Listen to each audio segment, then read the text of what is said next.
Hey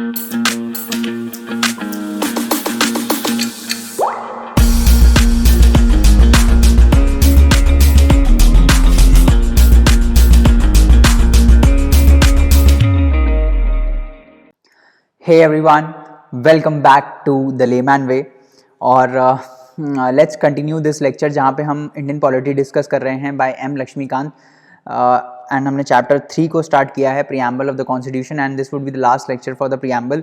इस lecture में हम प्रीएम्बल को ख़त्म कर देंगे, है ना। तो हमने पिछले लेक्चर में बहुत ही इंपॉर्टेंट कीवर्ड्स को देखा था। सोवरेन, सेक्युलर, डेमोक्रेटिक, रिपब्लिक का मतलब क्या है, प्रीएम्बल हमने पूरा पढ़ा था, हमने देखा था क्या क्या इंपॉर्टेंट उसमें पॉइंट्स हैं और हम एक एक करके उन चीज़ों को डिस्कस कर रहे हैं, राइट।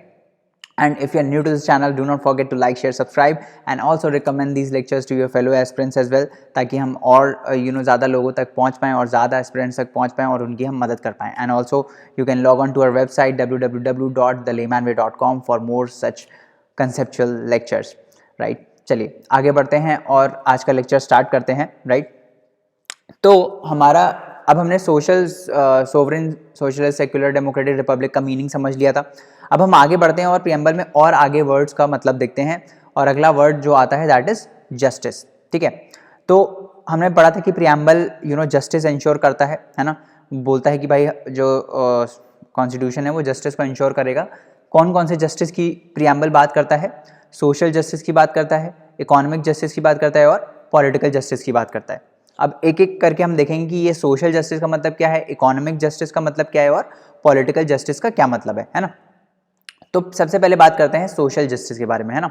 तो सोशल जस्टिस का क्या मतलब है, व्हाट इज सोशल, है ना। नॉर्मल अगर आप मीनिंग देखो कि सोशल मतलब क्या होता है, जैसे आप बोलते हैं ना कि यार तुम बहुत सोशल हो, मतलब तुम बहुत लोगों से इंटरेक्ट करते हो, काफ़ी लोगों से बात करते हो, काफ़ी तुम्हारा सोशल सर्कल अच्छा है ना, आप एक कम्युनिटी में रहते हो, है ना।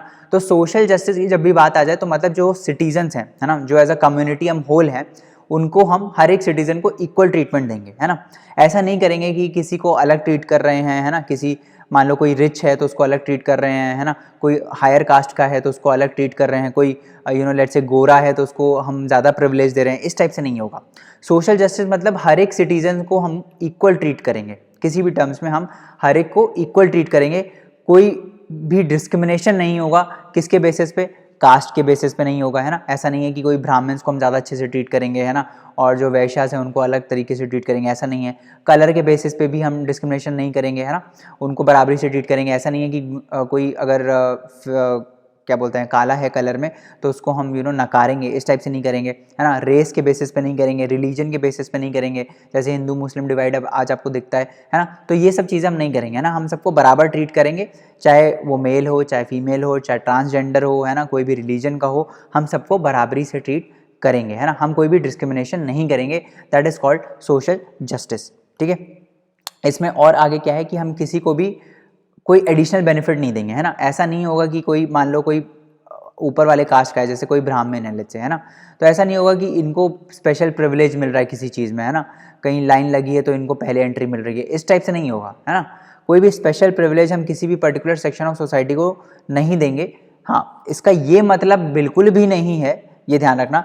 अब क्या होता है ना, लोग बोलते हैं सर आप तो बोलो ठीक है सोशल जस्टिस करेंगे, बट हमारे यहाँ रिजर्वेशन है, रिजर्वेशन में तो भाई जो SCs हैं, STs हैं या OBCs हैं, इनको तो स्पेशल ट्रीटमेंट मिल रहा है, इनको स्पेशल प्रिविलेज मिल रहा है, तो ये क्या कॉन्स्टिट्यूशन के वॉयलेशन का मतलब कॉन्स्टिट्यूशन के जो प्रीएम्बल का ये पॉइंट है इसका वॉयलेशन नहीं है, या फिर कॉन्स्टिट्यूशन के खुद आइडियल्स का वॉयलेशन नहीं है। तो ये नहीं है वॉयलेशन। क्यों नहीं है?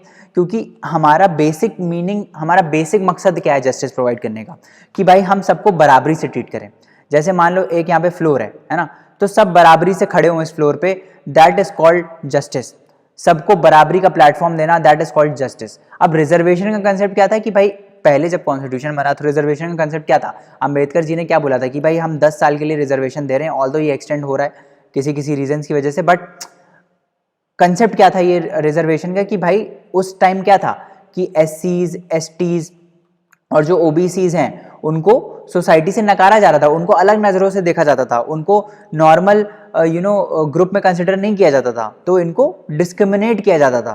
तो इस डिस्क्रिमिनेशन को हटाने के लिए जो ये लोग पहले डिस्क्रिमिनेशन फेस कर रहे थे, है ना, इनको इक्वल अपॉर्चुनिटी नहीं मिलता था, है ना, इनको नेगेटिव नज़रों से देखा जाता था, तो इसको हटाने के लिए इनको एक पॉजिटिव चीज़ दी गई, दैट इज़ इनको एक मतलब इनको एक प्रिविलेज दिया गया, प्रिविलेज तो नहीं बोलूँगा, इनको एक रिजर्वेशन दिया गया कि भाई ठीक है ना, ठीक है, क्यों? ताकि इनकी पोजीशन को इम्प्रूव किया जा सके। जो सोशल बैकवर्डनेस है इन कास्ट की, उनको इम्प्रूव करके बराबरी पे लाया जा सके, इसीलिए इनको ये रिजर्वेशन दिया गया था। आज भी 75 साल पहले की बात नहीं कर रहा हूँ, आज भी ऐसा है, आज भी क्या होता है, अलग नज़रों से देखा जाता है, चाहे वो SC हो चाहे ST हो, बहुत जगह देखा जाता है। ऑल्दो हम तो एजुकेटेड हैं तो हम नहीं करते हैं ऐसे, बट बाकी आप जाओगे ना, पूरे इंडिया में ऐसा सिनेरियो नहीं है, बहुत जगह आज भी लोगों के दिमाग में ये है कि OBC SC ST they are something different, है ना। तो ये चीज़ को हटाने के लिए ही रिजर्वेशन आया था। अब चाहे इस पर आप एक्सटेंसिव डिबेट कर सकते हो, बट बात ये थी, आया क्यों था, ताकि इनको भी एक लेवल प्लेइंग फील्ड दिया जा सके, इनकी भी कम्युनिटी को अपलिफ्ट किया जा सके। तो इसको हम नहीं बोलेंगे कि सर ये तो क्या स्पेशल प्रिविलेज मिल रहा है, नहीं, किसी भी कम्युनिटी को अपलिफ्ट करने के लिए, उनको लेवल प्लेइंग फील्ड पे लाने के लिए पॉजिटिव डिस्क्रिमिनेशन हो सकता है, ठीक है, उनको कोई प्रिविलेज दिया जा सकता है, ठीक है। तो improvement in the conditions of backward classes and women also, backward classes में कौन आता था, SCs STs और OBCs, और इसके साथ साथ वुमेन भी, ये भी जस्टिस का पार्ट है। और ये ध्यान रखना, ये सोशल जस्टिस का ही पार्ट है कि हम बैकवर्ड क्लासेस जो हैं और वुमेन की कंडीशंस को इम्प्रूव करेंगे। अब इनकी कंडीशंस को इम्प्रूव करने के लिए अगर हमको उनको कुछ स्पेशल बेनिफिट देना पड़ रहा है तो हम वो देंगे, that is not a violation of social justice, ठीक है, समझ में आ रहा है। तो ये और ये स्टेटमेंट आप लोगों को लगता है कॉन्ट्रडिक्टरी है आपस में, बट ये improvement in the conditions of the backward classes and women, this is a part of social justice, ये सोशल जस्टिस का पार्ट है ना। और बाकी किसी सेक्शन को हम कोई प्रिविलेज एडिशनल नहीं देंगे, है ना। बेसिक कंसेप्ट क्या है कि सबको बराबरी पे लाना, सबको बराबरी पे लाना, है ना। ऐसा नहीं होगा जैसे मान लो हम लोग जनरल है, जनरली ऐसा माना जाता है कि जनरल सारे सेम लेवल प्लेइंग फील्ड पर है ना। अब ऑब्वियसली कुछ ऐसी चीज़ें हैं जो इस पार्ट में फॉलो नहीं होती हैं, जैसे आप बोल सकते हो कि सर अब मान लो एक बार रिजर्वेशन मिल गया, है ना, अब उनकी फैमिली तो अपलिफ्ट हो गई, है ना, बट एक जनरल ऐसा है जो बेचारा अभी भी गरीब है, तो आप कैसे इक्वली ट्रीट कर रहे हो। तो हाँ, ये ग्लेयरिंग इनइक्वालिटीज़ हैं सोसाइटी में, है ना, बट कंसेप्ट ये है, मैं आपको बेसिक कंसेप्ट बता रहा हूँ, कंसेप्ट ये था, लाया क्यों गया था रिजर्वेशन की, भाई इन क्लासेस को, जो बैकवर्ड क्लासेस हैं, इनको अपलिफ्ट किया जा सके और लेवल प्लेइंग फील्ड में लाया जा सके, ठीक है, समझ में आ रहा है। वुमेन के लिए भी सेम केस है ना, वुमेन्स को भी आज, वुमेन्स को क्यों हम ये बोलते हैं भाई ब्रेकिंग द ग्लास सीलिंग और इन सब की चीज़ें बात करते हैं, क्यों बात करते हैं ये सब, क्योंकि वुमेन्स को अपॉर्चुनिटी नहीं मिलती थी पहले, है ना। वुमेन का रोल पहले क्या था, घर पे भाई घर रहो, घर का कामकाज करो, ये सब करो, है ना। आज वुमेन कॉर्पोरेट में जाने लगी, आज वुमेन कॉर्पोरेट लीडर्स हो गई हैं, तो लोगों को पता चल रहा है कि भाई they have immense potential, may be they have potential more than man also, है ना, टू लीड द पोजिशंस। आज हो रहा है ऐसे, है ना, बहुत केसेस है। नायका देख लो, नायका की जो CEO हैं फाल्गुनी नायर देख लो, चाहे स्टेट बैंक ऑफ इंडिया की देख लो, चाहे ICICI बैंक की देख लो, है ना, जितनी भी आप पर्सनैलिटीज़ की बात करोगे, है ना, they are in every field, women are in every field, है ना। तो वो अभी रिकॉग्नाइज हुआ, है ना, क्यों रिकॉग्नाइज हुआ, क्योंकि भाई उन्होंने बोला कि भाई हम इम्प्रूवमेंट करेंगे कंडीशंस का, है ना। तो ये सब इनइक्वालिटीज़ ही थी ना। हम इक्वल जो DPSP में जो ये आर्टिकल है, equal pay for equal work, क्यों आया ये equal pay for equal work, क्योंकि हम सेम काम के लिए वुमेन्स को कम पैसा दे रहे थे, है ना, मेन को ज़्यादा दे रहे थे, करेक्ट। तो ये क्या है, इनइक्वालिटी है ना, इसको हटाने के लिए ही तो आए हैं ये सब चीज़ें। तो हम सोशल जस्टिस इंश्योर करेंगे, उसमें ये पार्ट है कि we will improve the conditions of backward classes and also of women, this is not a contradiction to social justice, ये ध्यान रखना, ये चीज़ ध्यान रखना। तो सोशल जस्टिस समझ में आया क्या है, कि भाई जितने भी सिटीजन्स हैं इंडिया का, जितने भी सिटीजन्स हैं इंडिया के, उनको हम बराबरी से ट्रीट करेंगे, इक्वल ट्रीटमेंट करेंगे सबका, किसी भी चीज़ पे हम डिस्क्रिमिनेशन नहीं करेंगे, चाहे वो रेस हो, चाहे रिलीजन हो, चाहे कलर हो, चाहे कास्ट हो, है ना। जो बैकवर्ड क्लासेस हैं और वुमेन हैं, उनकी कंडीशंस को हम इम्प्रूव करेंगे, ठीक है। कोई भी सेक्शन को हम कोई स्पेशल प्रिविलेज नहीं देंगे, ऐसा प्रिविलेज नहीं देंगे कि वो अभी ऑलरेडी लेवल प्लेइंग फील्ड पर है और इसको फिर हमने और स्पेशल प्रिविलेज दे दिया और ये और ऊपर हो गया, है ना। इस टाइप से हम नहीं करने वाले, है ना। That is called social justice. उसके बाद आता है इकोनॉमिक जस्टिस। सोशल जस्टिस की हमने बात कर ली, दूसरा आता है इकोनॉमिक जस्टिस। अब इकोनॉमी क्या होती है भाई, पैसे से रिलेटेड, फाइनेंशियल्स, है ना, फाइनेंस से रिलेटेड। तो पैसे के रिलेटेड जितनी भी क्या बोलते हैं ग्लेरिंग इनइक्वालिटीज़ हैं, उनको हम मिटाएंगे, है ना। तो हम किसी को भी इस बेसिस पे डिस्क्रिमिनेट नहीं करेंगे कि भाई उसके पास बहुत पैसा है, उसके पास बहुत वेल्थ है, तो उसको भाई ज़्यादा वोटिंग राइट्स दे दो या फिर उसको ज़्यादा प्रिविलेज दे दो। इस बेसिस पे हम डिस्क्रिमिनेशन कभी नहीं करेंगे, है ना। तो इकोनॉमिक जस्टिस का मतलब ये है non discrimination between people on the basis of economic factors. मतलब अगर किसी के पास पैसा बहुत ज़्यादा है, वो बहुत रिच है, तो ऐसा नहीं है कि उसको सरकार ज़्यादा फैसिलिटीज़ दे रही है और कोई बेचारा गरीब इंसान है तो उसको सरकार कम फैसिलिटीज़ दे रही है। इस टाइप से नहीं है। जो सरकार फैसिलिटीज़ देगी वो बराबर होगी, सरकार इंश्योर करेगी कि सबको बराबर जस्टिस मिले, इकोनॉमिक जस्टिस मिले, है ना। ये इस पे डिपेंड नहीं करेगा कि किसके पास कितना पैसा है, किसके पास कितनी वेल्थ है। इस बेसिस पे डिस्क्रिमिनेशन नहीं होगा, है ना।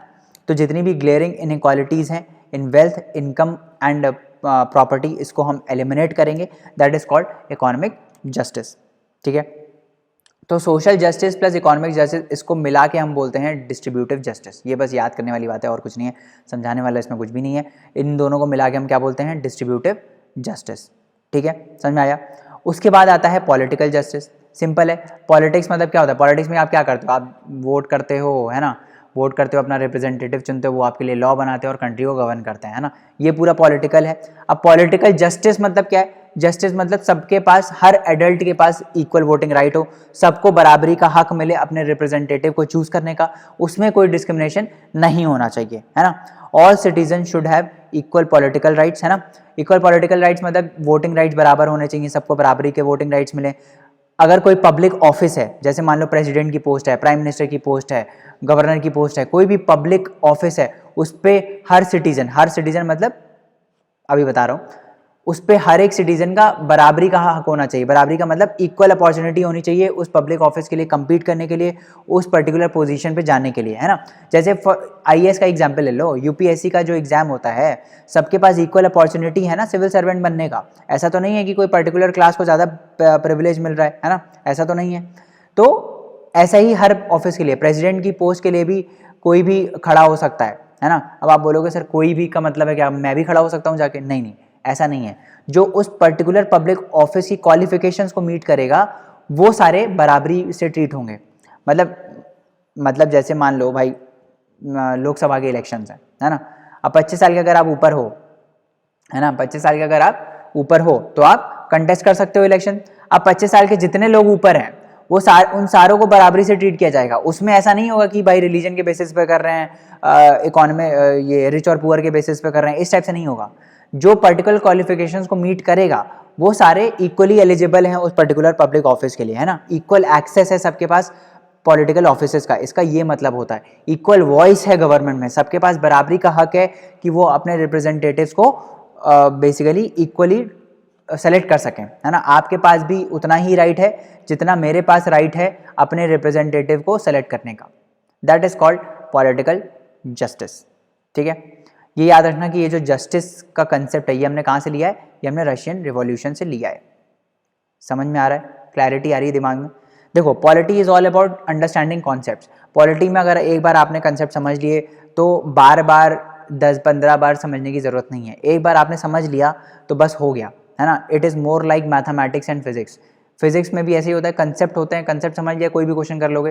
पॉलिटी में भी ऐसे ही होता है, कोई भी कंसेप्ट, मतलब अगर आपको कंसेप्ट समझ में आ गया, चीज़ों का मतलब समझ में आ रहा है, सोशल जस्टिस क्या होता है, इकोनॉमिक जस्टिस क्या होता है, पॉलिटिकल जस्टिस क्या होता है, तो फिर रटने की ज़्यादा ज़रूरत नहीं है ना। रिविजन ज़रूरी है बट रटने की ज़रूरत नहीं है।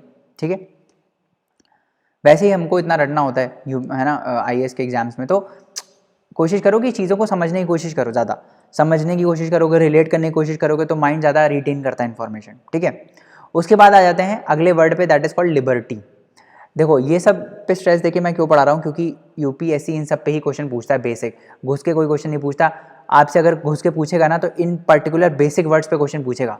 जस्टिस का मतलब क्या है, आप बताओ मेरे को। जस्टिस से आप क्या समझते हो, लिबर्टी से आप क्या समझते हो। 4 ऑप्शन दे देगा, चारों कंफ्यूजिंग होंगे आसपास, है ना। उसमें कंफ्यूज करता है प्रीलिम्स में। ऐसा नहीं होता है कि भाई आपसे कोई ऐसी चीज़ पूछ रहा है जो बाकी किसी ने नहीं पढ़ी होगी, आपने पढ़ी होगी। वो देख रहा है कि आपकी कंसेप्चुअल क्लैरिटी कितनी है चीज़ों में। आपने रट्टा मारा है कि आपकी कंसेप्चुअल क्लैरिटी है। मैं ये नहीं बोल रहा हूँ रट्टा नहीं मारना, रट्टा मारना है बट सही जगह रट्टा मारो, है ना। ऑप्शनल में अपना रट्टा मारो या आंसर्स लिखने में रट्टा मारो, फैक्ट्स लर्न करो, वो सब चीज़ों पे मारो। जो चीज़ समझ सकते हो तो उसको रट्टा मारने की कोई ज़रूरत नहीं है ना। आगे देखते हैं लिबर्टी का मीनिंग। लिबर्टी से क्या मतलब है, बोलोगे सर लिबर्टी की चप्पल आती है, जूते आते हैं लिबर्टी के। अरे वो लिबर्टी नहीं है ये, है ना। वो लिबर्टी नहीं है ये। लिबर्टी का कॉन्स्टिट्यूशनल मीनिंग क्या है? What is the meaning of liberty? Liberty मतलब जैसे मैं बोलूँ आपके पास लिबर्टी है ये काम करने की, मतलब आपके पास फ्रीडम है ये काम करने की, यही मतलब होता है ना, आपके पास फ्रीडम है ये काम करने की। तो फ्रीडम है का क्या मतलब है? मैं आपके ऊपर कोई रोक टोक नहीं लगा रहा हूँ, यही मतलब है ना। मैं आपसे बोल रहा हूँ भाई तुम्हारे पास लिबर्टी है, तुम आज जा सकते हो पार्टी करने, तो मतलब तुम्हारे पास फ्रीडम है, तुम आज जा सकते हो, मतलब मैं तुमको रोकूंगा नहीं, मैं तुमको टोकूंगा नहीं। वाह, राइम कर गया ये। अपन, वो पुष्पा वाला डायलॉग याद आ गया, अपन झुकेगा नहीं, अपन रुकेगा नहीं है। अपन मतलब मैं तुमको ना रोकूंगा, मैं ना तुमको टोकूंगा, है ना। तुम्हारे पास फ्रीडम है कोई भी चीज़ करने का, है ना। बट ये ध्यान रखना, अभी चीज़ें आएंगी धीरे धीरे धीरे। लिबर्टी का मीनिंग सिंपल समझ में आया कि भाई तुम्हारे पास फ्रीडम है कोई चीज़ करने की, that is called liberty. But ये पूरी डेफिनेशन नहीं है, ये आधी डेफिनेशन है। एब्सेंस ऑफ रिस्ट्रेंट तो है, मतलब तुम्हारे ऊपर कोई रोक टोक नहीं है, बट उतनी ही रोक टोक नहीं है, ध्यान रखना, रोक टोक नहीं है बट उतनी ही रोक टोक नहीं है जिससे तुम अपने आप को डेवलप कर सको या फिर हार्मनी में रह सको, है ना। तो लिबर्टी का मीनिंग होता है एब्सेंस ऑफ रिस्ट्रेंट, मतलब तुम्हारे ऊपर कोई रोक टोक नहीं है, तुम्हारे पास फ्रीडम है। तुम्हारे पास फ्रीडम किस चीज की है? कि तुम अपने आप को फुली डेवलप कर सको, तुम अपने आप को फुली डेवलप कर सको, है ना। एब्सेंस ऑफ रिस्ट्रेंट, देखो कोई भी राइट कॉन्स्टिट्यूशन में एब्सोल्यूट नहीं है, ये ध्यान रखना। कोई भी चीज़ जो कॉन्स्टिट्यूशन में लिखी गई है वो एब्सोल्यूट नहीं है। एब्सोल्यूट मतलब ऐसा नहीं है कि उसके ऊपर आपके पास कोई एक्सेप्शंस नहीं है, कोई रेस्ट्रिक्शन नहीं है, ऐसा नहीं है। इनफैक्ट लिबर्टी का भी जो मीनिंग है that is absence of restraint. Absence of restraint मतलब कि आपके पास फ्रीडम है कोई काम करने की, बट उतनी ही फ्रीडम है जिस चीज़ से आप अपने आप को फुली डेवलप कर सको, है ना। अगर मैंने आपको सिर्फ ये स्टेटमेंट बोला होता कि आपके पास फ्रीडम है, फ्रीडम का मतलब तो बहुत कुछ होता है ना। फ्रीडम का मतलब होता है ये, आप चाकू निकाल के किसी को मार दो, है ना। जैसे ये मैडम बोल रही हैं आई विल कट यू, है ना। मान लो इनकी लड़ाई हो गई अपने किसी से भी, है ना, उन्होंने बोला चाकू निकाल के बोला आई विल कट यू, तो ये क्या बोलेंगे? मेरे पास लिबर्टी है चीज़ों की, कॉन्स्टिट्यूशन मेरे को राइट देता है, मेरे पास तो लिबर्टी है ना। ये तो बोल देंगे मेरे पास लिबर्टी है, बट क्या ये एथिकली सही है? नहीं सही है ना। इनके पास ये फ्रीडम नहीं है कि भाई ये चाकू निकाल के किसी को भी मार सकती हैं, ये मतलब नहीं है फ्रीडम का, एब्सोल्यूट राइट नहीं है लिबर्टी। लिबर्टी का मीनिंग ये है कि आपके पास रिस्ट्रेंट है किसी भी एक्टिविटी को, मतलब आपके पास फ्रीडम है किसी भी एक्टिविटी को करने का, बट वो ऐसा होना चाहिए कि आप अपने आप को डेवलप कर रहे हो, उतना ही राइट है ना। इससे आप क्या कर रहे हो? दूसरों को हार्म कर रहे हो, ठीक है।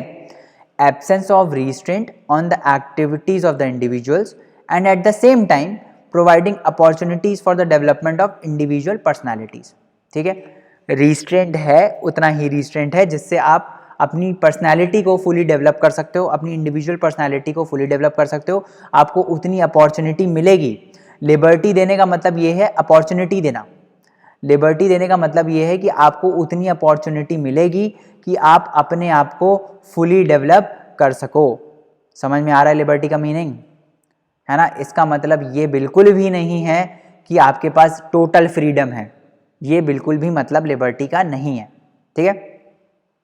Limitations are set by the constitution, limitations है, ये राइट एब्सोल्यूट नहीं है, ये क्वालिफाइड राइट है, ये ध्यान रखना। फंडामेंटल राइट्स भी जो हैं वो भी सारे एब्सोल्यूट नहीं हैं, दे सब पे रेस्ट्रिक्शंस हैं, ठीक है। जो प्रियम्बल बोलता है, प्रियम्बल क्या बोलता है? Liberty of thought, expression, belief, faith and worship.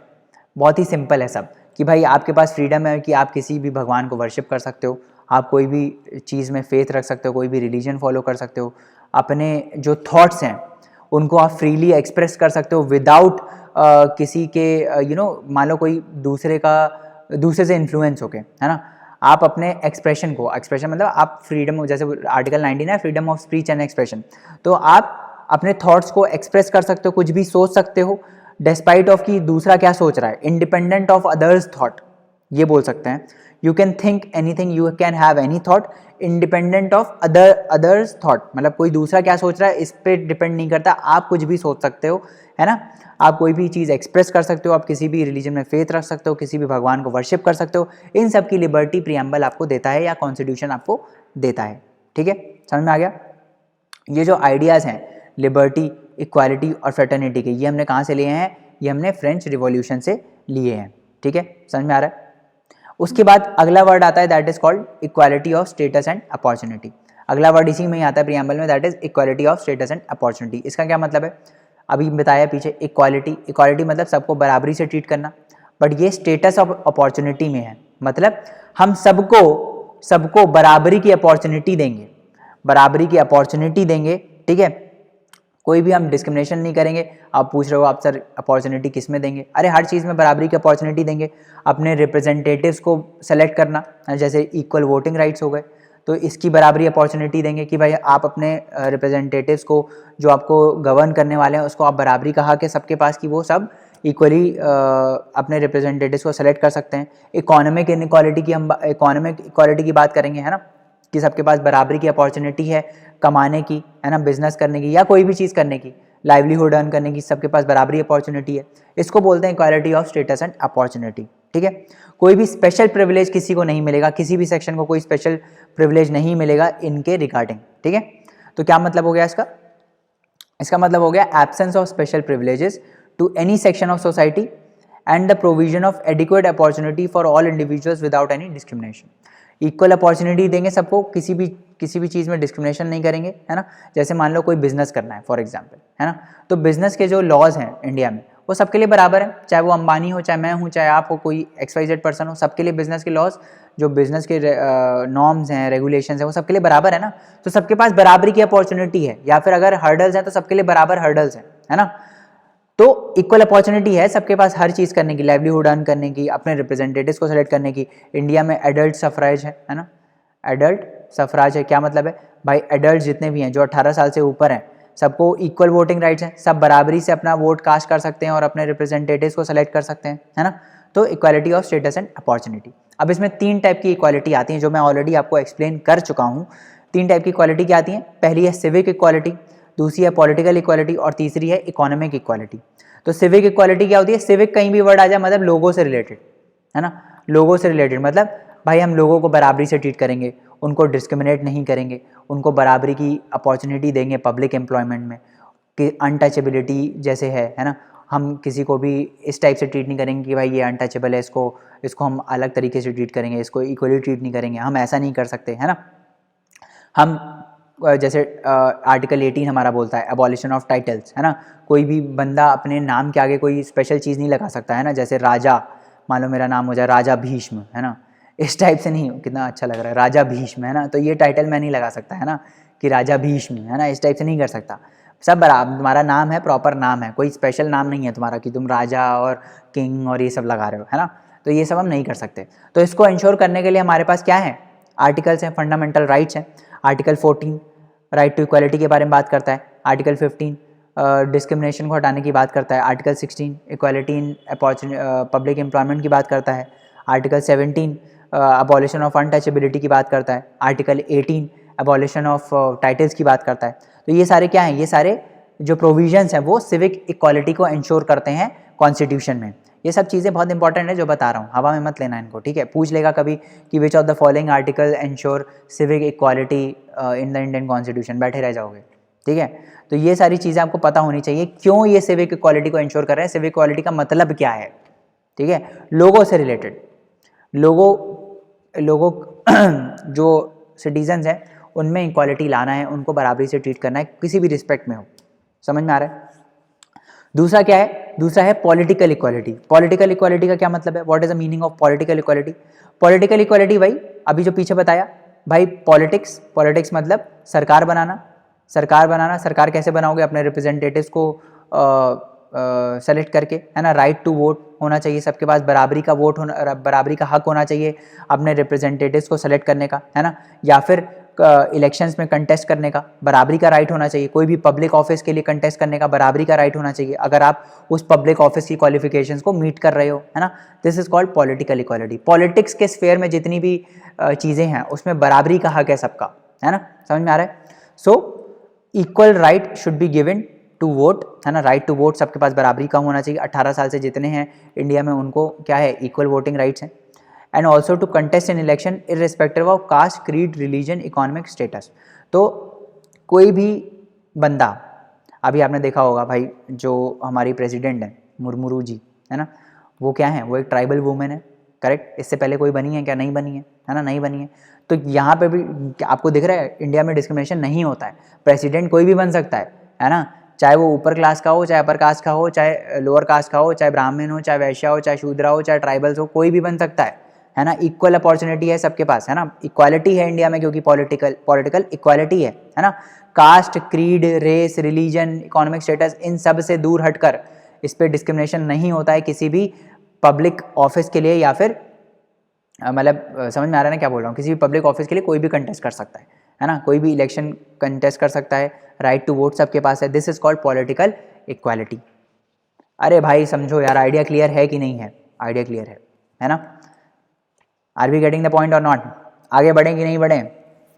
कोई ऑप्शन नहीं है, आगे बढ़ना ही पड़ेगा, है ना। है कि नहीं? चलो, provisions in the constitution ensuring political equality. तो ये इंपॉर्टेंट चीज़ें हैं। कौन कौन से कॉन्स्टिट्यूशन में ऐसे प्रोविजंस हैं जो पॉलिटिकल इक्वालिटी को एंश्योर करते हैं? तो दो अभी ध्यान में रख लो, एक है आर्टिकल 325 और एक है आर्टिकल 326। आर्टिकल 325 क्या बोलता है कि no person is to be declared ineligible for inclusion in the electoral rolls on the ground of religion, race, caste और सेक्स। आधे लोगों को ये बात समझ में नहीं आती। इलेक्टोरल रोल का क्या मतलब होता है? अरे भाई, जो वोटिंग लिस्ट प्रिपेयर होती है, कौन कौन वोट करेगा, किसके किसके पास वोटिंग राइट है, वो लिस्ट को बोलते हैं इलेक्टोरल रोल, है ना। क्योंकि इस पेपर को रोल करके रखा जाता है, ठीक है, ऐसे याद कर लो, इस पेपर को रोल करके रखा जाता है, इसीलिए इसको बोलते हैं इलेक्टोरल रोल। इलेक्टोरल क्यों बोलते हैं? अरे नाम में ही देखो पहले तो, इलेक्टोरल रोल, है ना। इलेक्टोरल मतलब इलेक्शंस जो हो रहे हैं उनमें कौन वोट करेगा, उनके नाम होंगे इलेक्टोरल। रोल मतलब एक पेपर में नाम लिखे जाएंगे इनके, है ना, और उस पेपर को रोल करके रख दिया जाएगा, तो उसको बोला गया इलेक्टोरल रोल, ठीक है। एक पेपर में उन वोटर लिस्ट की नाम है, जो लोग वोट करेंगे उनको रोल करके रख दिया, that is called electoral roll, ठीक है। तो ऐसे कौन से जो भी नाम आएंगे इसमें, जो भी वोट करेंगे, जो भी लिस्ट में होंगे, जो भी ऐसे बंदे होंगे, जो भी ऐसे सिटीजन्स होंगे जो वोट करने के लिए एलिजिबल होंगे, उनको हम इस बेसिस पे डिस्क्रिमिनेट नहीं करेंगे कि वो एक पर्टिकुलर रिलीजन के हैं, वो एक पर्टिकुलर रेस के हैं, वो एक पर्टिकुलर कास्ट के हैं, या वो कोई एक पर्टिकुलर जेंडर या सेक्स के हैं, ठीक है, समझ में आ रहा है। तो इस स्टेटमेंट का मतलब ये है, आर्टिकल 325 क्या बोलता है कि भाई कोई भी पर्सन को हम इस वजह से वोटिंग लिस्ट हम वोटिंग लिस्ट से एक्सक्लूड नहीं करेंगे कि वो एक पर्टिकुलर रिलीजन का है, कि वो एक पर्टिकुलर कास्ट का है, वो एक पर्टिकुलर सेक्स का है ना। समझ में आ रहा है कि नहीं आ रहा है? ऐसा नहीं होना चाहिए कि ट्रांसजेंडर्स जो हैं उनके पास वोटिंग राइट नहीं है, क्योंकि ये हम किसके बेसिस पे डिस्क्रिमिनेशन कर रहे हैं? सेक्स के बेसिस पे कर रहे हैं ना, कि नहीं कर रहे हैं, है ना। तो इन सब बेसिस पे जो है डिस्क्रिमिनेशन नहीं होना चाहिए, ठीक है। उसके बाद दूसरा आता है आर्टिकल 326। क्या बोलता है भाई ये आर्टिकल 326? कि भाई जो इलेक्शंस हैं to the Lok Sabha and to the state assemblies, they have to be on the basis of adult suffrage. Adult suffrage अभी मैंने बताया, एडल्ट कौन होते हैं भाई? नाम से समझो, फिर से नाम से समझो। एडल्ट का मतलब क्या होता है? एडल्ट मतलब जो भी 18 साल से ऊपर होता है उसको हम एडल्ट मानते हैं इंडिया में। सफराज मतलब वोटिंग करना, वोटिंग राइट्स, वोटिंग, ऐसे याद कर लो, है ना। इक्वल अपॉर्चुनिटी मतलब अपने रिप्रेजेंटेटिव को सिलेक्ट करने का हक, वोटिंग राइट, ठीक है। तो इंडिया में जितने भी एडल्ट्स हैं उनके पास इक्वल वोटिंग राइट्स हैं, ठीक है। तो ये बोल रहा है आर्टिकल 326, ये बोल रहा है कि जितने भी इलेक्शंस होंगे लोकसभा के लिए, है ना, लोकसभा के लिए सेंटर के ऑब्वियसली, और स्टेट असेंबलीज के स्टेट लेवल पे, है ना, वो सारे इक्वल वोटिंग राइट्स के बेसिस पे होंगे। मतलब जितने भी 18 साल से ऊपर लोग हैं वो सारे वोट करेंगे लोकसभा के इलेक्शंस में भी और स्टेट असेंबलीज के भी इलेक्शन में, तभी रिप्रेजेंटेटिव सेलेक्ट होंगे, तभी तो हम डेमोक्रेसी इंश्योर कर सकते हैं, नहीं तो डेमोक्रेटिक सेटअप रहेगा ही नहीं। डेमोक्रेसी क्या होता है कि भाई जो लोग हैं वो अपने आप को रूल करते हैं थ्रू, मतलब जैसे इंडिया में इनडायरेक्ट डेमोक्रेसी है, मतलब रिप्रेजेंटेटिव्स के थ्रू रूल करते हैं, वही रिप्रेजेंटेटिव लोग अपने रिप्रेजेंटेटिव्स को चुनते हैं, वही उनको गवर्न करते हैं लॉज बना के, ठीक है, समझ में आ रहा है। तो ये दोनों प्रोविजंस जो हैं ये पॉलिटिकल इक्वालिटी को इंश्योर करते हैं। समझ में आ रहा है कि नहीं आ रहा है? बिल्कुल आ रहा है, ठीक है। इकोनॉमिक इक्वालिटी की अगर हम बात करें तो व्हाट इज इकोनॉमिक इक्वालिटी? अभी बताया पीछे कि भाई लेवल प्लेइंग फील्ड हम सबको देंगे इकोनॉमिक स्फेयर में, है ना। तो इसका मतलब क्या है कि भाई पैसा कमाने का हक, वेल्थ एक्यूमुलेट करने का हक सबके पास बराबरी का है ना, सबके पास बराबरी का है, जॉब में हो चाहे बिजनेस में हो, है ना, सबके पास बराबरी का हक है, बराबरी की अपॉर्चुनिटी है कि वो पैसा कमा सकते हैं, है ना। अब मैं पूछूं कि आपसे मैं पूछूं कि कौन से ऐसे कॉन्स्टिट्यूशनल प्रोविजंस हैं जो इकोनॉमिक इक्वालिटी को इंश्योर करने के लिए हैं, तो अभी मैंने ऑल्दो पढ़ाया नहीं है डीपीएसपी, बट अगर आपने पढ़ रखा है पहले से तो आपको पता होगा कि जो directive principles of state policy हैं उसमें आर्टिकल 39 है जो ये इस चीज़ को इंश्योर करता है। आर्टिकल 39 क्या बोलता है कि भाई सबके पास, चाहे वो मैन हो चाहे वो वुमेन हो, सबके पास स्टेट जो है वो ये इंश्योर करेगा कि सबके पास इक्वल मीन्स ऑफ लाइवलीहुड हो, एडिक्वेट मीन्स ऑफ लाइवलीहुड हो। एडिक्वेट मीन्स ऑफ लाइवलीहुड का क्या मतलब है? Adequate means of livelihood, livelihood मतलब क्या होता है? जीविका, हिंदी में यही बोलते हैं ना शायद इसको, लाइवलीहुड। लाइवलीहुड मतलब यही तो बोलते हैं क्या, हिंदी में क्या बोलते हैं लाइवलीहुड को? जीविका चलाना, है ना, ऐसे ही बोलते हैं ना, अपनी जीविका चला रहे हो, इस टाइप से लाइवलीहुड यही बोलते हैं। लाइवलीहुड मतलब तुमको जीने के लिए, तुम्हारे सर्वाइवल के लिए जो भी चीज़ है उसके लिए वो एडिक्वेट आपके पास रिसोर्सेज हैं उसके कि नहीं, तो ये स्टेट इंश्योर करेगा कि सबके पास, चाहे वो मैन हो चाहे वो वुमेन हो, उनके पास क्या हो, एडिक्वेट रिसोर्सेज हो कि वो अपनी जीविका चला सकें, है ना, लाइवलीहुड चला सकें, ठीक है। और इसके साथ साथ क्या होगा, चाहे मैन हो चाहे वुमेन हो, उनको equal pay for equal work मिलेगा। Equal pay for equal work मतलब अभी आगे भी डिस्कस करेंगे। Equal pay for equal work का क्या मतलब है कि भाई अगर काम सेम है तो हम इस बेसिस पे पेमेंट नहीं देंगे कि वो काम जो है वो आदमी कर रहा है कि औरत कर रही है, मैन कर रहा है कि वुमेन कर रही है। जैसे फॉर एग्जांपल मैं आपको बताता हूँ कि लेट्स से टीचर की जॉब है ना, तो कोई फिजिक्स का टीचर है लेट्स से, है ना, तो फिजिक्स के टीचर के लिए पेमेंट फिक्स होगा, लेट्स से 50,000 मिल रहा है फिजिक्स के टीचर को, तो हम ऐसा नहीं करेंगे कि भाई अगर उसको वो फिजिक्स को वुमेन पढ़ा रही है तो उसको हम 30,000 दें और अगर मैन पढ़ा रहा है तो उसको हम 50,000 दें, ये हम नहीं कर सकते। अगर वुमेन पढ़ा रही हो चाहे मैन पढ़ा रहा हो, दोनों को हम 50,000 नहीं देंगे, है ना। Equal pay for equal work, बराबरी का अगर काम है, अगर सेम काम है तो चाहे वो मैन हो चाहे वुमेन हो, उनको हम बराबरी का पेमेंट देंगे, ठीक है। ये हो गया इकोनॉमिक इक्वालिटी। उसके बाद आता है फ्रैटर्निटी। फ्रैटर्निटी का क्या मतलब है? एक एक वर्ड को मैं बहुत स्ट्रेस करके पढ़ा रहा हूँ आपको ताकि एक एक चीज़ समझ में आ जाए, ठीक है। फ्रैटर्निटी का मतलब क्या है? What is fraternity? फ्रैटर्निटी का मतलब होता है भाईचारा।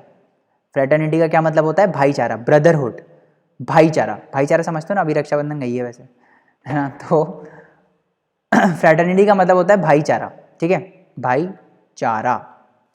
चारा ये वो वाला चारा नहीं है जो कौन सा चारा, वो वाला चारा नहीं है जो उसको देते हैं ना, गाय को चारा देते हैं, वो वाला चारा नहीं है ये। भाईचारा पूरा एक वर्ड है ना। ब्रदरहुड मतलब ब्रदरहुड क्या मतलब है कि भाई आप सबको अपनी भाई बहन की नज़रों से देखोगे, नज़रों से देखोगे तो मतलब नहीं, मतलब आप सबको भाई बहन की तरह ट्रीट करोगे, सिबलिंग्स की तरह ट्रीट करोगे, है ना। अब जो कॉन्स्टिट्यूशन बोलता है, ये तो बहुत ही लेमैन टर्म्स में होगा कि फ्रैटर्निटी का मतलब क्या होता है, भाईचारे की भावना होना, है ना। बट एक्चुअली में इसका मीनिंग क्या है, कॉन्स्टिट्यूशनल मीनिंग इसका क्या है? इसके कॉन्स्टिट्यूशनल मीनिंग दो है। एक तो डिग्निटी ऑफ इंडिविजुअल जो है उसको रिस्पेक्ट करना, डिग्निटी का मतलब ही यही होता है रिस्पेक्ट करना, डिग्निटी, और दूसरा है unity and integrity of nation को मेंटेन करना। क्या मतलब है समझते हैं। तो फ्रैटर्निटी अगर हमको कॉन्स्टिट्यूशन में इंश्योर करनी है, फ्रैटर्निटी अगर हमको कंट्री में इंश्योर करनी है, तो हमको दो चीज़ें इंश्योर करना बहुत इंपॉर्टेंट है, that is dignity of individual, है ना, डिग्निटी ऑफ इंडिविजुअल, और दूसरा है unity and integrity of nation, integrity of nation, ठीक है, unity and integrity of nation. अब दोनों वर्ड को सेपरेट समझने का कोशिश करते हैं कि डिग्निटी का मतलब क्या होता है और यूनिटी और इंटीग्रिटी का मतलब क्या होता है ना। तो डिग्निटी का क्या मतलब होता है? डिग्निटी का अगर हम हिंदी में मीनिंग देखें तो डिग्निटी का हिंदी में मीनिंग क्या होता है? डिग्निटी को क्या बोलते हैं हिंदी में? रिस्पेक्ट करना, ऑनर करना किसी को, है ना, या फिर गरिमा। गरिमा is a very good word for dignity.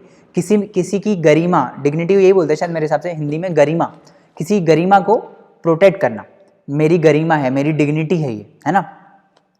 तो जो किसी की भी क्या बोल सकते हैं, डिग्निटी को मेंटेन करना मतलब उसकी गरिमा को ठेस ना पहुंचाना। हम ना बोलते हैं ना कि भाई उसकी डिग्निटी को हर्ट मत करो तुम, मतलब उसकी गरिमा को ठेस मत पहुंचाओ, हिंदी में यही मतलब होता है।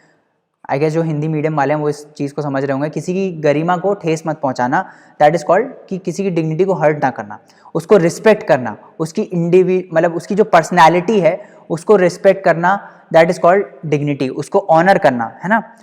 जैसे इसका एक वंडरफुल एग्जाम्पल मैं आपको दे सकता हूँ कि जैसे मान लो पहले क्या अभी भी ऐसा होता है, जैसे मान लो आपको अपना बाथरूम साफ करवाना है ना, तो या तो एक ऑप्शन ये है कि आप अर्बन कंपनी को ले आओ, है ना, प्रोफेशनल क्लीनिंग, ठीक है, क्या ऐड आता है उस यूट्यूब पे भरा रहता है इसका ऐड। प्रोफेशनल क्लीनिंग से 20 सेकंड में क्या 20 घंटे की सफाई, कुछ तो बोलता है, याद नहीं आ रहा मेरे को, है ना। एनीवेज, दूसरा है कि हम तो क्या करते थे कि हम बाहर से किसी को पकड़ते थे, है ना, उससे बोलते थे कि भाई आप बाथरूम साफ कर दो, हम आपको 100 रुपये देंगे। तो लोगों की नज़रों में ना ये जो बाथरूम साफ करते हैं उनका मतलब जैसे अनटचेबिलिटी होती है ना, वैसा टाइप का एटीट्यूड रहता है कि भाई आप क्या हो, बाथरूम साफ करने वाले हो। तो हम इसमें क्या कर रहे हैं, हम उसकी डिग्निटी को रिस्पेक्ट नहीं कर रहे हैं, हम उसकी गरिमा को ठेस पहुंचा रहे हैं, ये उसको ये एहसास दिला के कि वो एक बाथरूम साफ करने वाला है, उसको हम बराबरी का रिस्पेक्ट नहीं दे रहे ना, हम बराबरी का रिस्पेक्ट नहीं दे रहे। कुछ घरों में तो ऐसे भी होता है भाई, उनको हम टच नहीं करेंगे, गंदे हैं, टच नहीं करेंगे, है ना, कुछ उनकी रिस्पेक्ट नहीं करते हैं, उनको बेकार तरीके से ट्रीट करते हैं, ऐसे ट्रीट करते हैं कि वो मैनुअल स्कैवेंजर हों करके, है ना, इस टाइप से ट्रीट किया जाता है। तो ये चीज़ जो है ये गलत है, बहुत गलत है ये चीज़ कि आप उसकी डिग्निटी को ठेस पहुंचा रहे हो, आप उसकी गरिमा को ठेस पहुंचा रहे हो, आप उसको गलत तरीके से ट्रीट कर रहे हो, है ना, आप उसको रिस्पेक्ट नहीं दे रहे हो जो वो रिस्पेक्ट डिजर्व करता है ना। This is called hampering the dignity. Dignity मतलब उसकी पर्सनैलिटी को रिस्पेक्ट करना, उसकी गरिमा को सेक्रेड मानना, ठीक है, उसकी पर्सनैलिटी को सेक्रेड मानना। सेक्रेड समझते हो ना क्या मतलब होता है, बता रहा हूँ क्या मतलब होता है। पहले एक बार देख लेते हैं जो इसमें लिखा हुआ है, मैंने ऑल्दो काफ़ी अच्छे से समझाया आपको। Dignity is the right of a person to be valued and respected for their own sake and to be treated ethically, worth of honour. जो भी मैंने ये एग्जाम्पल दिया आपको, जैसे ये बाथरूम साफ करने वाले का या फिर मैनुअल स्कैवेंजर्स का, इनको इथिकली ट्रीट किया जाता है क्या? नहीं किया जाता, है ना। इनको अनटचेबल्स माना जाता है ना। हम छुएंगे नहीं, पानी नहीं देंगे, ये लोग अगर हमारे ग्लास से पानी पी लें तो वो अशुद्ध हो जाएगा। ये सब चीज़ें हैं इंडिया में, है ना, समझ में आ रहा है। That is very pathetic, but है इंडिया में ये सब चीज़ें, है कि नहीं। तो डिग्निटी मतलब कि हर एक पर्सन को वैल्यू करना, उतनी ही वैल्यू करना जितना आप अपने भाई को वैल्यू करोगे या अपने पापा मम्मी को वैल्यू कर रहे हो, उतनी ही वैल्यू देना हर एक इंसान को, है ना। क्योंकि at the end of the day हम लोग क्या हैं, वी आर होमो सेपियंस, इंसानी तो हैं सब, है कि नहीं, इंसानी तो हैं। खुद को देखने लगा मैं इंसान हूँ कि नहीं, इंसानी तो है हम सब, हैं कि नहीं। तो सबको बराबरी से ट्रीट करना, सबको ऑनर से, सबको उतना ही ऑनर देना जितना आप बाकी सबको दे रहे हो। That is maintaining the dignity of the individual. समझ में आया? डिग्निटी का मतलब समझ में आया? डिग्निटी का मतलब समझ में आ गया तो बाकी चीज़ें समझ में आ जाएंगी, है ना। तो फ्रैटर्निटी में दो चीज़ें आती हैं, एक है डिग्निटी को मेंटेन करना, दूसरा यूनिटी एंड इंटीग्रिटी को इंश्योर करना। अभी दूसरे पे भी आएंगे, इंटीग्रिटी पे भी आएंगे, बट अभी डिग्निटी का मतलब समझ में आया कि नहीं आया, ठीक है। अब जो कॉन्स्टिट्यूशन क्या बोलता है जो हमारा कॉन्स्टिट्यूशन है, इंडियन कॉन्स्टिट्यूशन, ये स्पेसिफिकली ये बोलता है कि डिग्निटी इंश्योर करने का ये मतलब नहीं है, ये गाइडेंस दे रहा है सरकार को, गवर्नमेंट को ये बोल रहा है कि डिग्निटी इंश्योर करने का सिर्फ ये मतलब नहीं है कि आपने उसको मटेरियल बेटरमेंट दे दिया। बता रहा हूँ मटेरियल बेटरमेंट का क्या मतलब है। मटेरियल बेटरमेंट मतलब जैसे मान लो रहने के लिए घर दे दिया, चलाने के लिए गाड़ी दे दी, है ना, गाड़ी मतलब पब्लिक ट्रांसपोर्ट दे दिया, है ना। जैसे प्रधानमंत्री आवास योजना चलती है ना, तो भाई उसमें यही है कि भाई हम घर प्रोवाइड करेंगे, है ना, सबको घर होना चाहिए रहने के लिए। तो सिर्फ ये इंश्योर करना, सिर्फ मटेरियल बेटरमेंट देना, मटेरियल मतलब कोई भी चीज़ जिसको आप मैटर, कोई भी चीज़ आप जिसको छू सकते हो, है ना, मटेरियल बेटरमेंट देना, जैसे गाड़ी दे दी, पब्लिक ट्रांसपोर्ट इंश्योर कर दिया या फिर घर दे दिया रहने के लिए, सिर्फ ये मतलब नहीं है कि आप उसकी डिग्निटी को मेंटेन कर रहे हो, है ना। जैसे कोई गरीब इंसान है बहुत, है ना, तो गरीब इंसान की डिग्निटी की मैं बात करूं अगर, है ना, तो उसके पास भाई घर होना चाहिए, रहने के लिए, पहनने के लिए कपड़े होने चाहिए, है ना, जाने के लिए कोई गाड़ी का साधन होना चाहिए।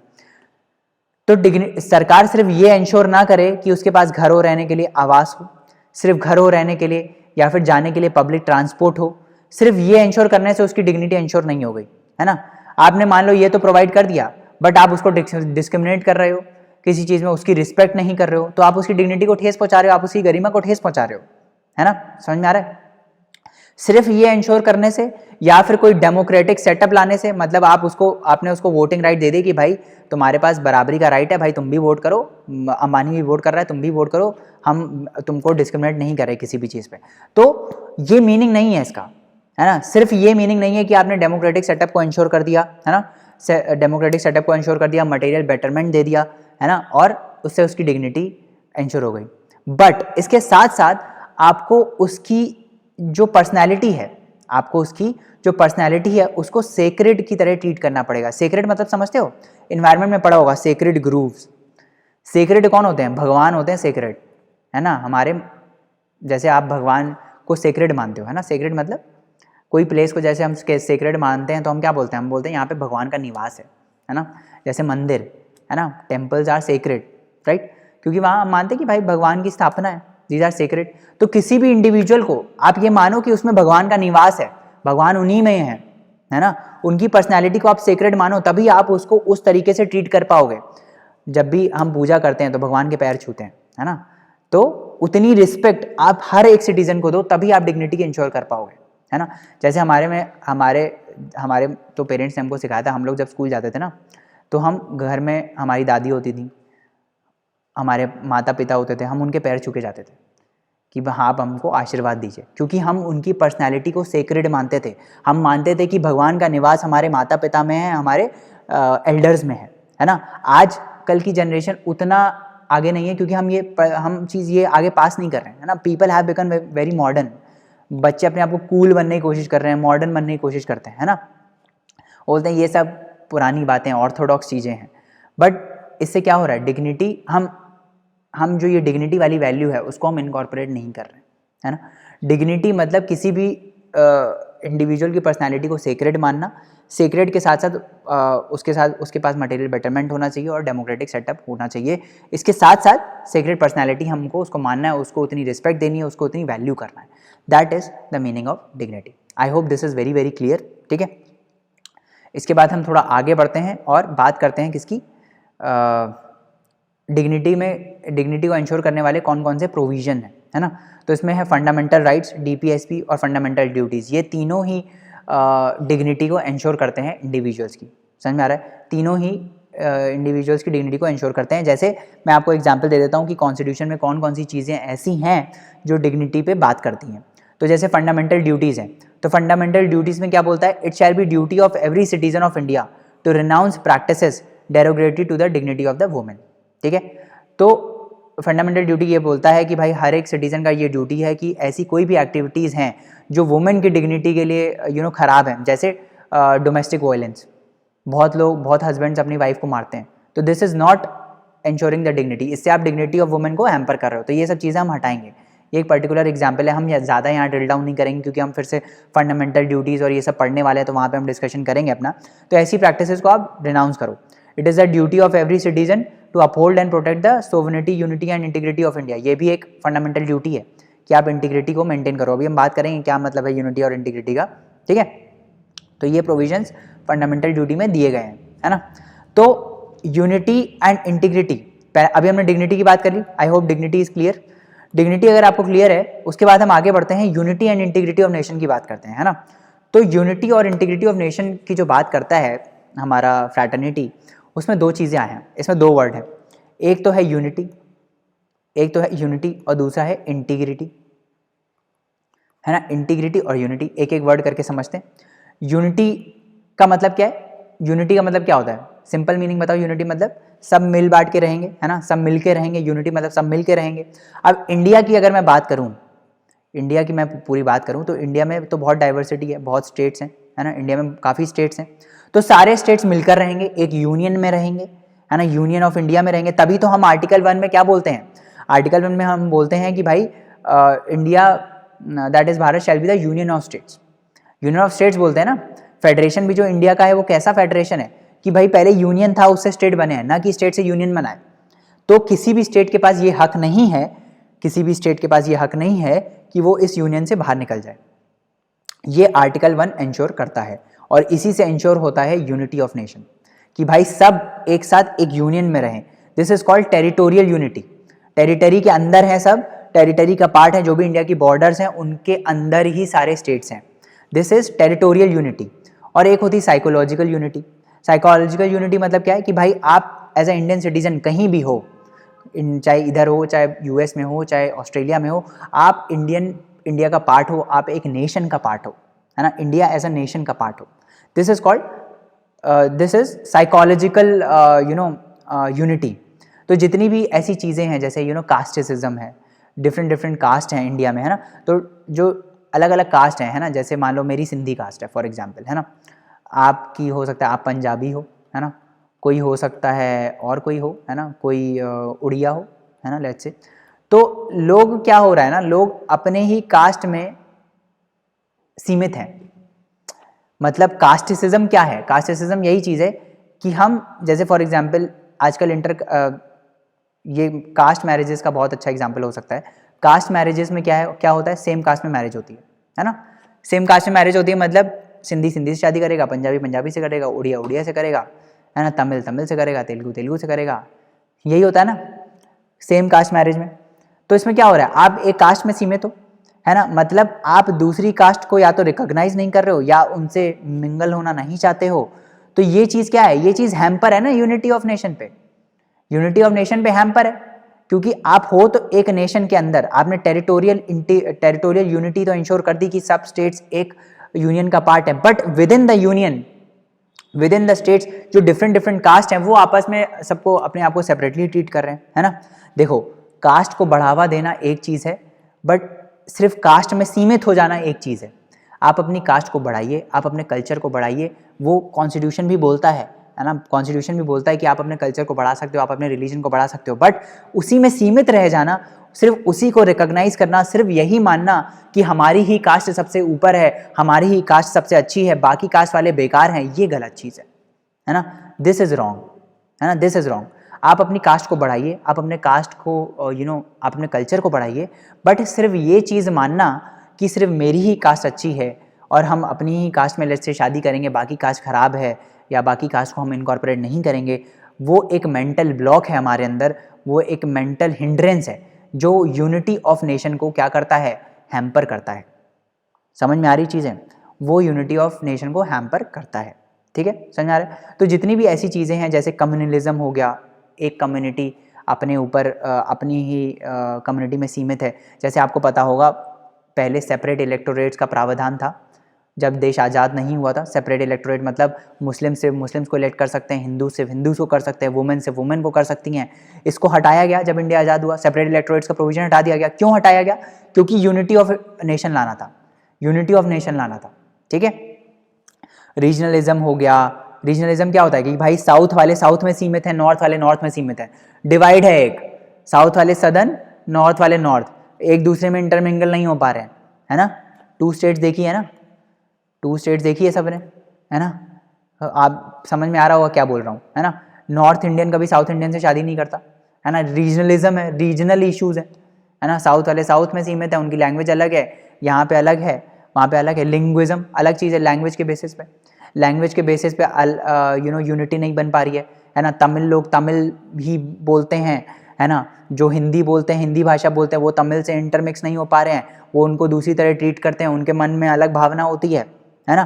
तो ये सब चीज़ें क्या है, ये सब चीज़ें हिंड्रेंस है, ये सब साइकोलॉजिकल है ना हमारा, ये सब कोई वो थोड़ी है एग्जिस्टेंस में थोड़ी है, ये तो हमारे मन की वो है मेंटल ब्लॉकेज कि भाई हम वो वाले कल्चर अलग है, ये कल्चर अलग है, ये हमारे में एडजस्ट नहीं हो पाएंगे, वो हमारे में एडजस्ट नहीं हो पाएंगे। ये सब क्या है, मेंटल ब्लॉक्स है ना, ये कोई रियलिटी थोड़ी है, ठीक है। तो ये सब चीज़ें क्या है, यूनिटी को हैम्पर करते हैं। इन सब चीज़ों को अगर हम हटा दें देश से, रीजनलिज्म, कम्युनलिज्म, लिंग्विज्म, सेशनलिज्म, तो हम क्या कर पाएंगे, हम एक basically unity as an unity of nation को मेंटेन कर पाएंगे। समझ में आ रहा है ना, यूनिटी ऑफ नेशन को हम मेंटेन कर पाएंगे, है ना। कौन कौन से ऐसे प्रोविजंस हैं जो यूनिटी ऑफ नेशन को इंश्योर करते हैं? जैसे सिंगल सिटीजनशिप हो गया। सिंगल सिटीजनशिप क्या है भाई? सिंगल सिटीजनशिप यही तो है कि भाई आप इंडिया के सिटीजन हो, आप किसी स्टेट के नहीं हो सिटीजन, है ना। यूएस में ऐसा है, यूएस में कैसा है, यूएस में आप स्टेट के भी सिटीजन हो, आप एक यूनाइटेड स्टेट्स ऑफ अमेरिका का भी एक सिटीजनशिप है। तो हर एक स्टेट अपना एक सिटीजनशिप देता है और as a state whole USA भी अपना एक सिटीजनशिप देता है ना। तो इंडिया में तो ऐसा नहीं है, इंडिया में तो आप इंडिया के सिटीजन हो, आप कोई यूपी के सिटीजन या राजस्थान के सिटीजन थोड़ी हो, आप एक इंडिया के सिटीजन हो। तो एक सिंगल सिटीजनशिप है अक्रॉस द कंट्री। तो ये एक प्रोविजन है जिससे आप यूनिटी ऑफ नेशन इंश्योर करते हो, है ना। आर्टिकल 51A फंडामेंटल ड्यूटीज का क्या बोलता है कि it shall be the duty of every citizen of India to promote harmony and spirit of common brotherhood fraternity among all the people of India transcending religious, linguistic, regional and sectional diversities। ठीक है, इसको ensure करने के लिए मतलब ये fundamental duty है कि हर एक सिटीजन का ये दायित्व है, ड्यूटी है कि वो हारमनी और भाईचारे को प्रमोट करें। समझ में आ रहा है? बहुत स्ट्रेस देके पढ़ा रहा हूँ, ठीक है, बहुत लंबा लेक्चर हो रहा है, but I want every concept to be crystal clear. इसके बाद ऐसा नहीं होना चाहिए कि आप पॉलिटी में कंफ्यूज हो रहे हो। मेरा यहाँ काम ये है कि आपको पॉलिटी में ऐसी क्लैरिटी दे देना कि कोई भी क्वेश्चन आ जाए प्रीलिम्स में, कोई भी क्वेश्चन मेंस में भी आ जाए, तो आपके पास एक सॉलिड फाउंडेशन हो। सॉलिड फाउंडेशन होना बहुत इंपॉर्टेंट है कि कोई बड़ी बिल्डिंग होने के लिए। कोई भी जब बहुत बड़ी बिल्डिंग बनती है ना, तो देखना उसका फाउंडेशन बहुत स्ट्रांग होता है। रूट्स उसके जो होते हैं दैट आर वेरी स्ट्रांग। तो मैं आपके रूट्स बना रहा हूँ। ये बिल्डिंग ऊपर तो आप खड़ी कर सकते हो खुद ही, बट रूट स्ट्रांग होना बहुत इंपॉर्टेंट है कि नहीं? ठीक है, समझ में आ रहा है? चलो, सिग्निफिकेंस की अगर हम बात करें, है ना, तो क्या सिग्निफिकेंस है प्रीएम्बल का? कि it contains the grand noble vision of constituent assembly and reflects the dreams and aspirations of the founding fathers of the constitution. ये सब कब लिखोगे आप? ये सब मेंस के जो कंक्लूजन होते हैं ना, कोई प्रीएम्बल पे आ गया, वैसे डायरेक्ट क्वेश्चन नहीं आता, बट इन केस कभी आ गया तो ये सब स्टेटमेंट वहाँ पे आती हैं, है ना, कि भाई एक नोबल विजन है जो कॉन्स्टिट्यूएंट असेंबली थी, जिन्होंने कॉन्स्टिट्यूशन बनाया, उनका एक ड्रीम था कि फ्यूचर में भारत ऐसा होगा, फ्यूचर में ये सब चीज़ें भारत ऐसा दिखेगा, है ना। तभी तो बोलते हैं it is a preface to the constitution, है ना। इट इज़ अ, ये सब चीज़ें हैं जो आप स्प्रिंकल कर सकते हो अपने आंसर में। Horoscope of a sovereign democratic republic, preamble को ये बोला जाता है। It is a soul of the constitution, आत्मा है कॉन्स्टिट्यूशन की। उस आत्मा को निकाल दोगे तो कॉन्स्टिट्यूशन क्या होगा? डेड हो जाएगा, ठीक है। इट इज़ अ की टू द कॉन्स्टिट्यूशन, चाबी है to the constitution and to the minds of the constitution makers, कि भाई जिन्होंने कॉन्स्टिट्यूशन बनाया वो समय क्या सोच रहे थे, क्या सोच के उन्होंने बनाया, क्या नोबल विजन था उनका उस टाइम पे कि हमारा कॉन्स्टिट्यूशन कैसा दिखेगा। दैट इज दिस थिंग, ठीक है, that is what preamble shows us. अब सुप्रीम कोर्ट के सामने ना एक चैलेंज आया, चैलेंज तो नहीं बोलेंगे, सुप्रीम कोर्ट के सामने एक क्वेश्चन आया कि क्या प्रीएम्बल कॉन्स्टिट्यूशन का पार्ट है? कॉन्स्टिट्यूशन तो एक बल्कि चीज़ है, प्रीएम्बल हमने बाद में बनाया और उसको इंसर्ट किया, तो क्या प्रीएम्बल कॉन्स्टिट्यूशन का पार्ट है? तो ये जब क्वेश्चन सुप्रीम कोर्ट के पास गया, है ना, जब ये क्वेश्चन सुप्रीम कोर्ट के पास गया तो दो केस आए। पहला तो था बेरूबारी यूनियन केस 1960 में। केस के ऊपर ड्रिल नहीं करूंगा, लंबा केस है, नॉर्मल बता देता हूँ कि इसका वर्डिक्ट क्या था। वर्डिक्ट में सुप्रीम कोर्ट ने यही बोला कि preamble is not a part of the constitution. मतलब क्या सिग्निफिकेंस है इस चीज़ का कि कॉन्स्टिट्यूशन, ये preamble is not a part of the constitution, कि भाई पार्लियामेंट प्रीएम्बल को कुछ भी तरीके से अमेंड कर सकता है, अपने फेवर में, किसी के भी फेवर में, कुछ भी तरीके से उसको अमेंड किया जा सकता है। फिर आया केशवानंदा भारती केस, बहुत ही पॉपुलर केस है, 1973 में आया, आपको पता होगा। इसी में इवोल्यूशन हुआ था बेसिक स्ट्रक्चर डॉक्ट्राइन का। इसमें सुप्रीम कोर्ट ने ये बोला कि it is a part of the constitution, preamble जो है it is part of the constitution, है ना। इसका ये सिग्निफिकेंस हुआ कि पार्लियामेंट अमेंड तो कर सकता है कॉन्स्टिट्यूशन को, बट उसमें जो भी बेसिक स्ट्रक्चर के प्रावधान हैं उनसे छेड़छाड़ नहीं कर सकता। जो भी बेसिक स्ट्रक्चर है, जो भी नींव है प्रीएम्बल की, है ना, उसके साथ छेड़छाड़ी नहीं होनी चाहिए। बाकी प्रोविजंस को आप चेंज कर सकते हो, है ना। इसीलिए आपको पता होगा कि प्रीएम्बल को एक बार अमेंड भी किया जा चुका है, जिसमें सोशलिस्ट, सेक्युलर और इंटीग्रिटी वर्ड्स को इंक्लूड किया गया था। ये पता होना चाहिए, ठीक है, समझ में आ रहा है ना। तो प्रीएम्बल को एक बार अमेंड किया जा चुका है, बस एक ही बार हुआ है आज तक अमेंड, है ना। तो इसका मतलब प्रीएम्बल अमेंडेबल है, डेफिनेटली अमेंडेबल है। केशवानंदा भारती केस में ये बोला था कि भाई पार्लियामेंट अमेंड कर सकता है कॉन्स्टिट्यूशन को, बट द थिंग इज कि वो पार्लियामेंट को अमेंड तो कर सकता है, बट बेसिक स्ट्रक्चर को उसको छूना नहीं चाहिए। बेसिक स्ट्रक्चर जो भी है कॉन्स्टिट्यूशन का वो हैम्पर ना हो, ठीक है, समझ में आ रहा है। तो ये ध्यान रखना कि it is non justiciable, that is its provisions are non enforceable in courts of law, है ना। नॉन जस्टिसिएबल है मतलब अगर प्रीएम्बल को कोई वॉयलेट करता है तो आप कोर्ट में नहीं जा सकते ये बोलते हुए कि भाई प्रीएम्बल को इसने वॉयलेट किया है ना, इसके प्रोविजंस को आप एनफोर्स करिए, इनके प्रोविजंस को आप एनफोर्स करिए। आप ये जाके वहाँ पे नहीं बोल सकते, कोर्ट आपकी मदद नहीं करेगा, सिंपल। नॉन जस्टिसिएबल है, आपको जस्टिस नहीं मिलेगा। नॉन जस्टिसिएबल मतलब आप जस्टिस नहीं मिलेगा, है ना। Provisions are non enforceable by court, मतलब कोर्ट एनफोर्स नहीं करेगा। अगर कोई राइट वॉयलेट हो रहा है, मतलब कोई भी चीज़ प्रोविजंस प्रीएम्बल का वॉयलेट हो रहा है तो कोर्ट में आप नहीं जा सकते। हाँ, ये ध्यान रखना है कि बेसिक स्ट्रक्चर नहीं वॉयलेट हो रहा हो। बेसिक स्ट्रक्चर अगर वॉयलेट होता है तो कोर्ट खुद ही स्टेप इन करेगा, ठीक है, समझ में आ गया significance. I hope preamble is very very clear, है ना। Preamble is very very clear और मैंने बहुत ही अच्छे से समझाया, हर एक वर्ड को बहुत ही एक्सटेंसिवली डिस्कस किया है, समझाया है ना। कोशिश करी है कि आपको सारे कंसेप्ट अच्छे से आ जाएं। और अगर आपने अच्छे से 2 लेक्चर सुने हैं ये प्रीएम्बल के, तो जितने भी यूपीएससी के प्रीवियस ईयर क्वेश्चन हैं वो आप ऐसे चुटकियों में कर दोगे। और अभी हम देख लेते हैं कि आप कर पाओगे कि नहीं। तो इसका जो अभी हम आगे क्विज करने वाले हैं ये सारे यूपीएससी के ही क्वेश्चन हैं प्रीवियस ईयर। इसमें आपको क्या करना है कि जैसे ये क्वेश्चन आया इसको पॉज करो वीडियो को और try to do it yourself, ठीक है, खुद से करने की कोशिश करो, मैं तो डिस्कस कर ही रहा हूँ, फिर आंसर देख लेना। तो पहला क्वेश्चन क्या बोल रहा है, in the context of polity which one of the following would you accept as the most appropriate definition of liberty. Liberty का मैंने आपको मीनिंग समझाया क्या होता है लिबर्टी का मीनिंग।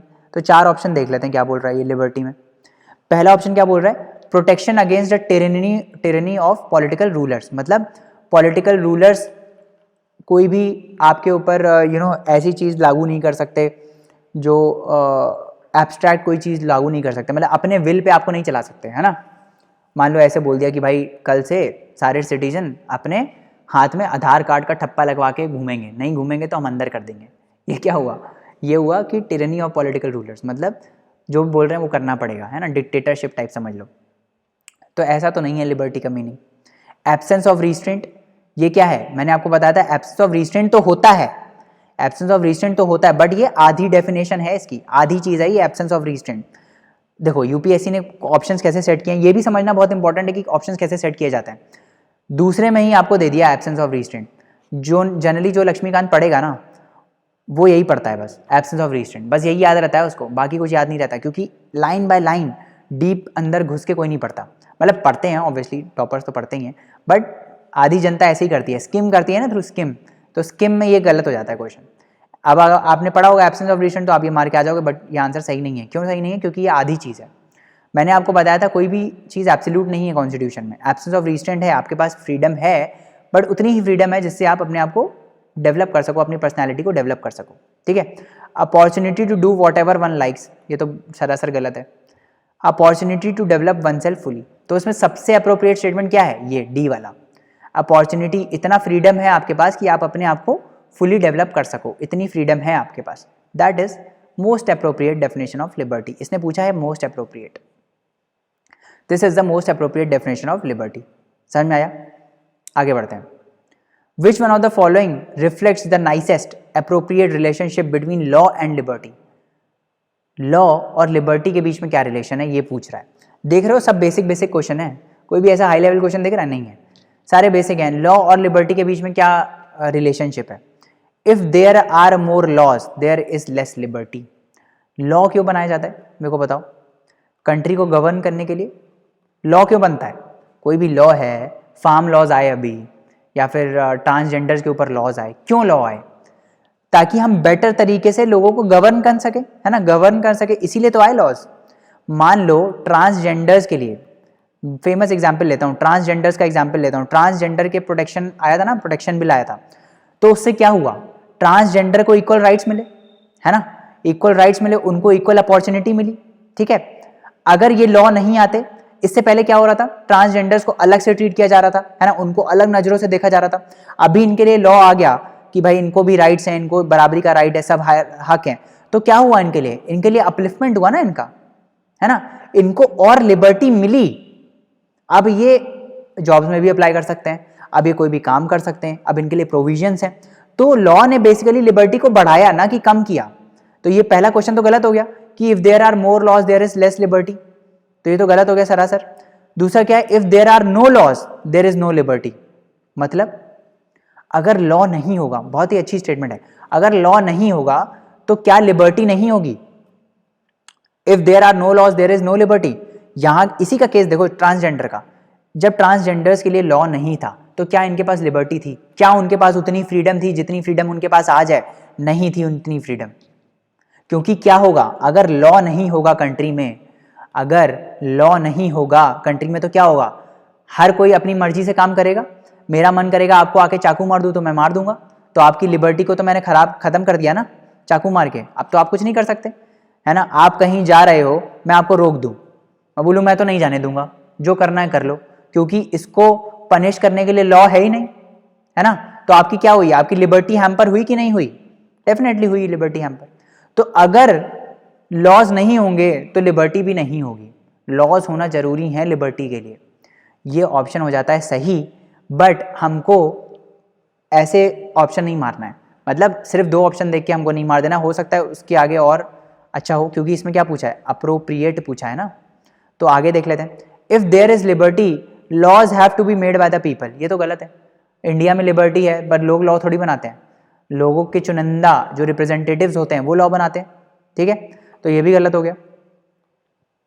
उसके बाद देख लेते हैं, if laws are change too often liberty is in danger, मतलब लॉज को अगर बहुत जल्दी जल्दी चेंज किया जाए, आज एक लॉ है कल दूसरा लॉ है, तो लिबर्टी डेंजर में होती है, ऐसा है क्या?